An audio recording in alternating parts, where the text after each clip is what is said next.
Evangelho de Jesus Cristo, segundo escreveu Lucas, capítulo de número 4, verso de número 38 e 39 apenas. Olha o que está escrito. Ora, levantando-se Jesus da sinagoga, entrou em casa de Simão, e a sogra de Simão estava enferma, com muita febre. E rogaram-lhe por ela. Inclinando-se para ela, repreendeu a febre, e esta a deixou. E ela, levantando-se, logo servia-os. Esse texto aqui é um texto de milagre. Jesus, ele decide sair da sinagoga. Por quê? Porque ele está cumprindo o seu propósito de aplicar o reino de Deus. Ele não avisa ninguém para onde ele vai. Ele não explica por que ele está indo. Simplesmente ele decide ir para a casa da sogra de Pedro. E a sogra de Pedro aqui está com uma febre num estágio já quase que final, tendo muitas complicações, de modo que ela precisa de uma intervenção divina. Quando Jesus chega na casa dessa mulher, na casa da sogra de Pedro, o texto vai dizer que alguém vai rogar a Jesus por ela, pedindo para que Jesus viesse e curasse essa mulher. Jesus vai curá-la. O texto vai dizer que Jesus se inclina diante dela e repreende a febre. E o texto diz que assim que ela recebe a cura, ela se levanta e serve a Jesus. Existem algumas aplicações que são muito interessantes dentro desses pequenos versículos que vão abençoar muito a nossa vida nessa manhã. Primeiro, Jesus não explica para onde ele está indo. Jesus não explica o porquê que ele está indo. O texto simplesmente diz para nós que ele sai da sinagoga e entra na casa de Simão.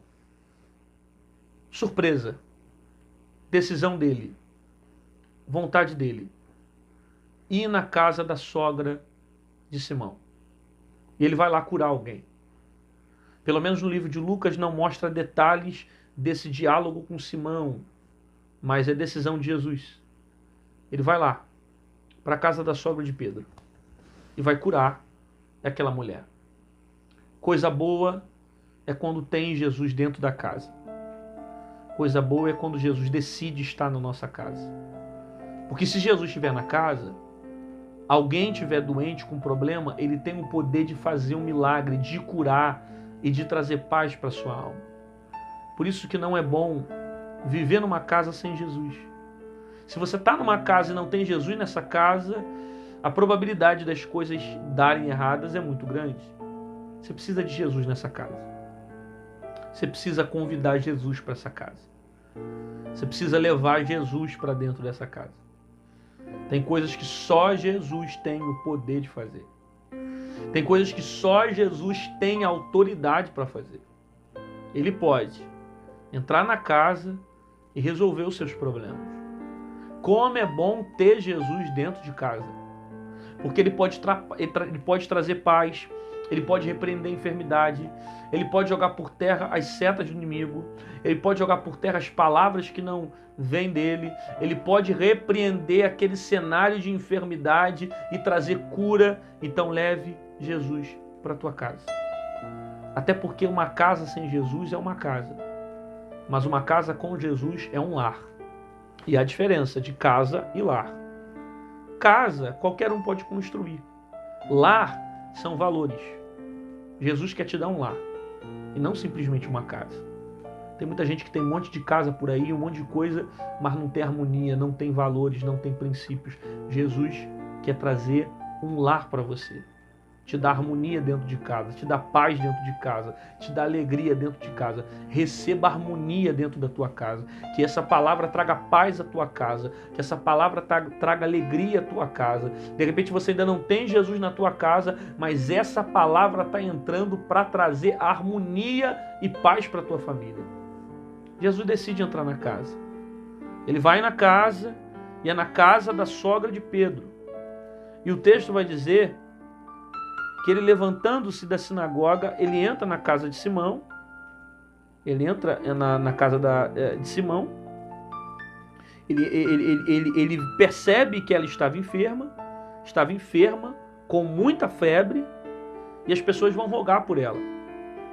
Bom, primeiro é importante você entender aqui, ela está enferma, ela está com febre, Jesus entra na casa, sogra de Simão, a casa de Simão, né? E levantando-se Jesus da sinagoga, entrou em casa de Simão, e a sogra de Simão estava enferma, com muita febre. Ela tem uma febre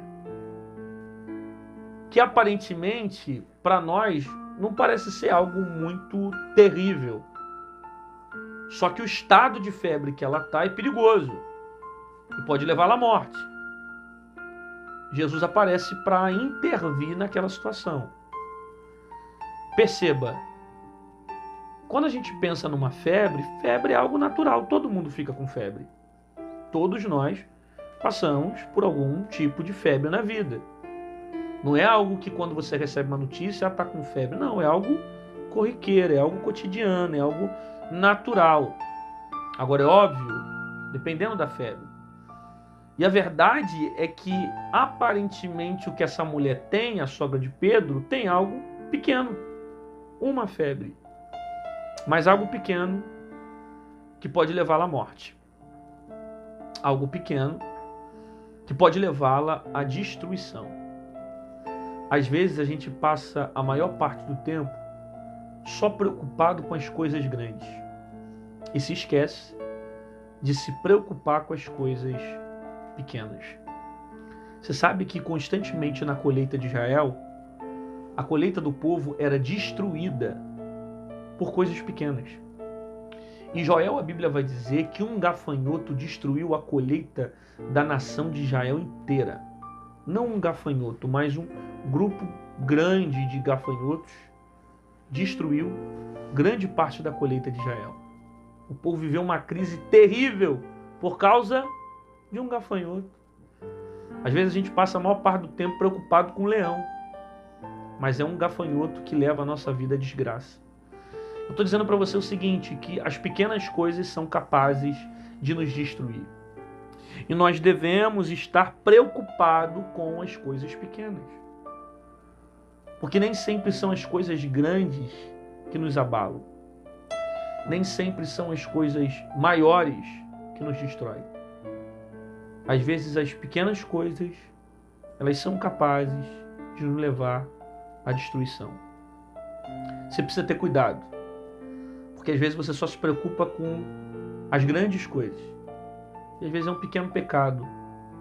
Às vezes é uma pequena brecha. Às vezes é um pequeno problema que é capaz de destruir a sua vida. Cuidado com as coisas pequenas. Você sabe que o que destrói literalmente um casamento não são problemas tão terríveis. São pequenos problemas que vão crescendo, acumulando, aumentando e gerando destruição para a sua vida. O pecado, quando ele entra na vida de alguém, ele não começa grande. Quando o pecado entra na vida de alguém, ele começa pequeno. Vai crescendo, acumulando e vai passando a ter domínio sobre a sua vida. Por isso que você tem que confessar os seus pecados e não deixar com que os seus pecados cresçam e gerem domínio sobre você. Porque são as pequenas coisas que te levam à derrota. Você só dá valor para as grandes coisas, se preocupa só com as grandes coisas, mas são as pequenas coisas que estão te levando à desgraça. Os pequenos pecados, as pequenas brechas, os pequenos momentos que você está cedendo para o diabo, os pequenos momentos que você está se entregando ao pecado, os pequenos momentos que você está se envolvendo com coisas que não agradam a Deus. É coisa boba, coisa pequena, coisa simples, tem nada demais. Mas são as pequenas coisas que estão destruindo a sua vida espiritual. Você está perdendo a vontade de orar, você está perdendo a vontade de ler Bíblia, você está perdendo a vontade de buscar o Senhor, você não sente mais vontade de se consagrar com as pequenas coisas que não tem nada demais, não tem nada a ver. São pequenas coisas que destroem a nossa vida. Um pequeno problema, não um grande problema, mas um pequeno problema dentro de uma família pode destruir uma casa inteira. Um pequeno problema dentro de um ambiente de trabalho pode percorrer o local inteiro. Um pequeno problema dentro das minhas emoções pode destruir a minha faculdade emocional inteira. Então eu preciso resolver as pequenas coisas. Não deixe as coisas acumularem sobre a sua vida. Não deixe as coisas crescerem sobre a sua vida. Tem gente que está guardando rancor e está deixando o rancor crescer. Tem gente que está guardando ódio e está deixando o ódio crescer. Tem gente que está guardando a tristeza e está deixando a tristeza crescer na sua vida. É por isso que tem gente que tem dificuldade de pedir perdão. Porque às vezes você fica 10 anos sem falar com alguém. 10 anos sem olhar na cara do teu pai, na cara da tua mãe, do teu avô. Aí depois não tem força para pedir perdão, para se reconciliar. Por quê? Porque não resolveu as pequenas coisas, os pequenos problemas. Quando aconteceu o problema, o que você fez? Você fugiu, você se afastou, você não foi até a pessoa, não pediu perdão, não se reconciliou. As coisas pequenas crescem, acumulam e destroem a sua vida. Então resolva as pequenas coisas. Não se preocupe só com as coisas grandes. Não, resolva as pequenas coisas. Porque coisas pequenas podem te levar à destruição. É só uma febre. Tem nada demais. É só um pecado. Tem nada demais. É só uma cerveja. Tem nada demais. É só uma cachaça. Tem nada demais. É só uma noite. Tem nada demais. É só um momento. Tem nada demais. É só um dia. Tem nada demais. Aí as coisas pequenas vão dominando você. Você vai se tornando escravo delas. O pecado é assim. O pecado ele não começa grande, ele começa pequeno. Vai crescendo, acumulando e vai gerando domínio sobre a sua vida. Você precisa resolver as pequenas coisas. Você precisa não deixar as coisas acumularem sobre a sua vida para que você não se torne uma pessoa tóxica. Com a tua mente destruída, com a tua mente acabada, com o teu emocional abalado. Resolva as pequenas coisas. Aí, o texto vai dizer que Jesus entra na casa de Simão, onde está a sogra de Pedro, a casa da sogra de Pedro. E ela estava enferma, com muita febre. E alguém vai rogar por ela, para que Jesus vá e cure ela. Eu gosto também dessa expressão, rogaram-lhe. Porque não é ela que ora para ser curada, é alguém que está orando por ela. Eu quero liberar uma palavra para você, que está dizendo, mas ele não crê, mas ele não recebe. Eu tenho alguém na minha casa que não acredita em Jesus. Eu tenho alguém na minha casa que não tem fé.